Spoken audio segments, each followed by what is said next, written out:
Welcome back to Mario Doodles. Let's start a new video. Today we create a super nice picture with only 4 colors.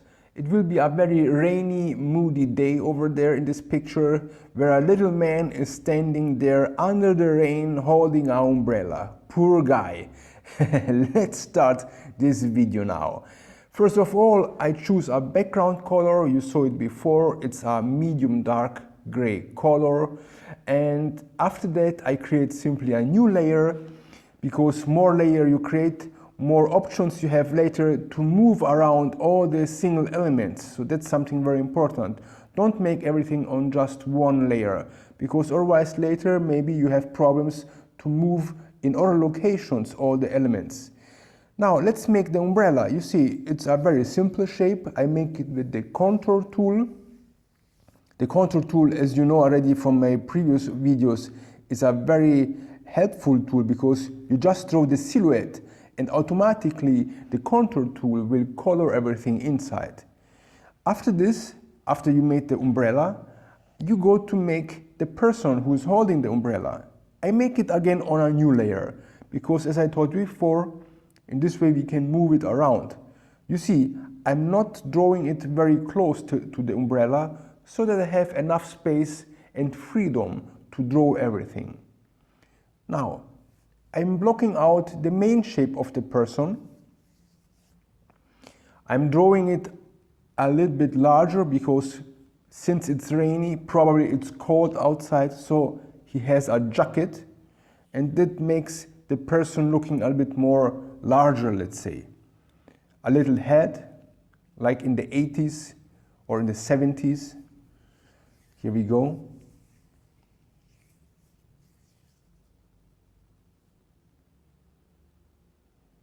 You see, if I'm creating it on another layer, I just select it and move it around. I flip it so it looks a bit nicer. You can see that the umbrella is not very regular, it's a bit irregular, so it's not very symmetrical.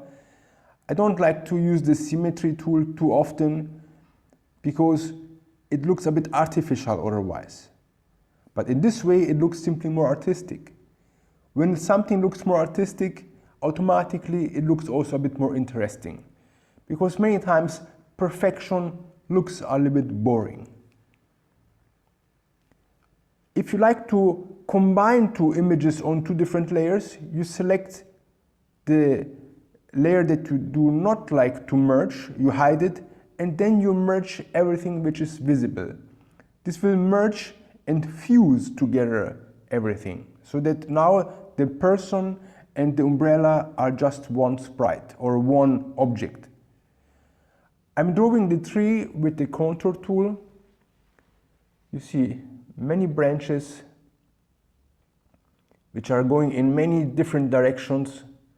So that's something very important when you make a tree, to understand that the branches of a tree are looking almost going randomly. However, probably it's not really randomly. I mean, in nature nothing is randomly, but to our eyes it looks a bit random. So don't be scared to draw them really in any direction.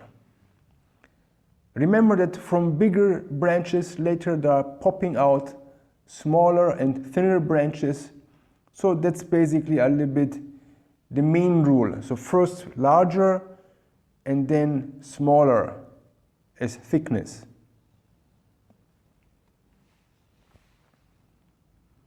Underneath I draw also a bit grass. Then a straight line. This is basically the ground where our person is standing.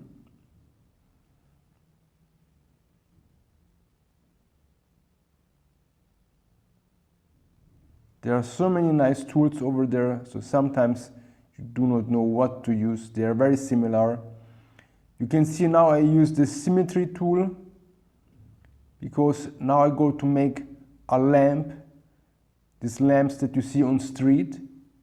These are very symmetrical objects. In that case, I think it's okay to use the symmetry tool or also mirror tool There are so many names. In many softwares they have similar names. So let's call it mirror tool or symmetry tool. When you make this kind of objects, try to be very creative. I'm adding ornaments which makes the lamp looking interesting. Of course, you could only make a long metal tube and on the top of it you place just a lamp. But I think if we have already a simple scene with just a few elements, we can add more details on each of them. So everything looks more interesting, more credible, and more pleasing to the eye. These are the lamps. I make 3 of them. So 1 in the center on the top.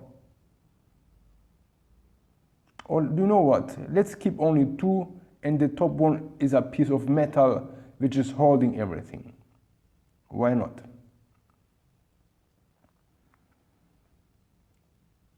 So I add a little bit more details. The left side is irregular. You see the right side is very striped, but the left side is already going deep into nature. We have maybe grass over there, maybe ground, a bit dirt, a bit mud. So who knows? So let's make something which looks interesting. You see, I have again flattened the layers which were just visible. So I have hidden the gray background because that one I do not like to merge. And then I merged only the visible ones. Now, very important is this. After I blocked out everything, I go to choose the shadow tone. In this case, I choose it a desaturated blue one because it goes very close to what for me a shadow looks like in this scene. So it's a grayish desaturated one. I keep it desaturated because later when we go to apply the light source, the light will pop out even more.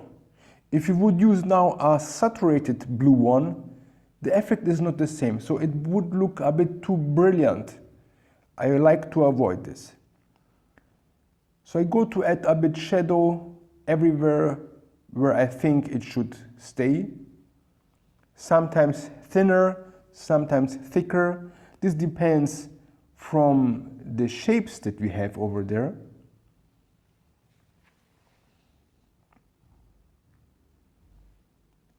Also the lamp over there has shadows.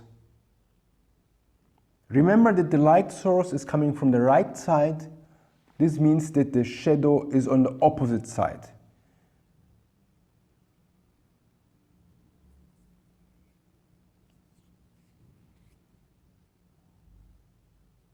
Here we go. You see, now everything has shadows. Since it's raining, there's also reflection on the floor. So I go to try to draw a bit a reflection of my elements over there. I go to scribble them in a very irregular way so it looks that the ground is not completely smooth.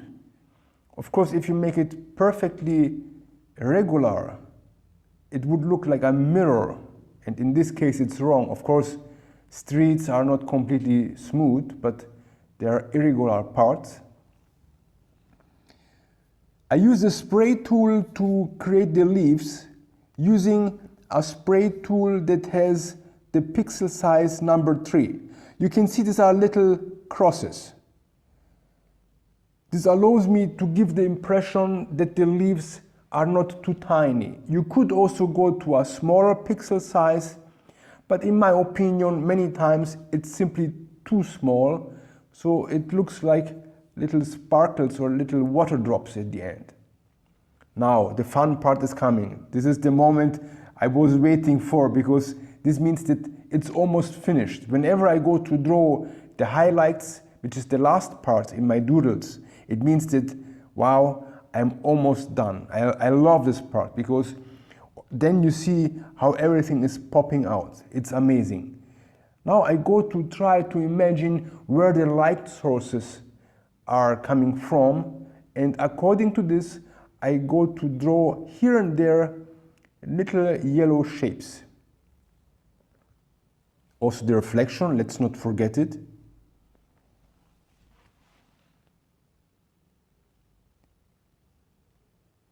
The tree, maybe not all the trunk of the tree, because the light probably is not going through all the leaves. So I will not put it everywhere on the tree, but especially on the right side of the leaves. Later on, I go to place, as you see, all my highlights of the leaves. Only on the right side, so don't forget, light is coming from the right side, so it's hitting the right side of the leaves.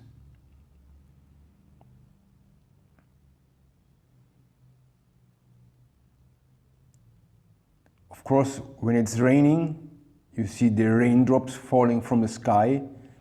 You could make them also vertically, but I like it to give it a certain angle, because this means that it's also very windy and stormy outside, and this of course changes everything.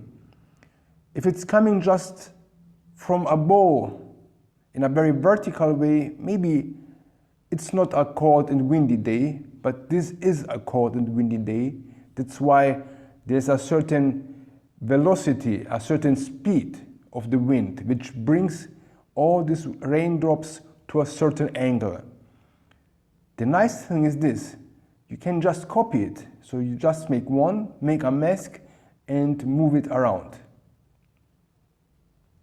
Of course, close to the light source, the raindrops are yellow because they are illuminated from the light source.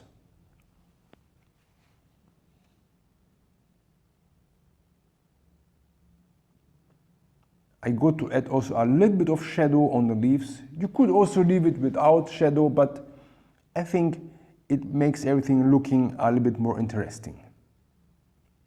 Now, of course, we are missing something. Let's try to do this. Yeah, I think you know what I'm doing. I'm creating the water splashes on the floor where the raindrops are going. Let's make it not too big. So sometimes it's better just to give the indication of things. Let's not overdo, because otherwise you fill everything with splashes. It would like very overloaded otherwise. So in this case, I try to put a few splashes here and there. Just copy them a little bit. So easy.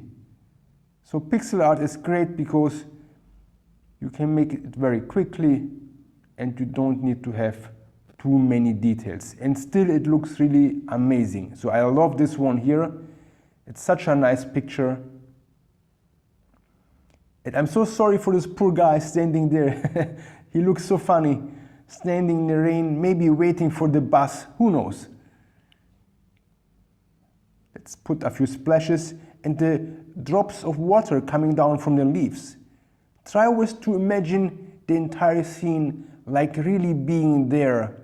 So what would you see? What would you feel if you are there? So you can add so many nice details. And that's it for today. Thank you very much. Bye-bye.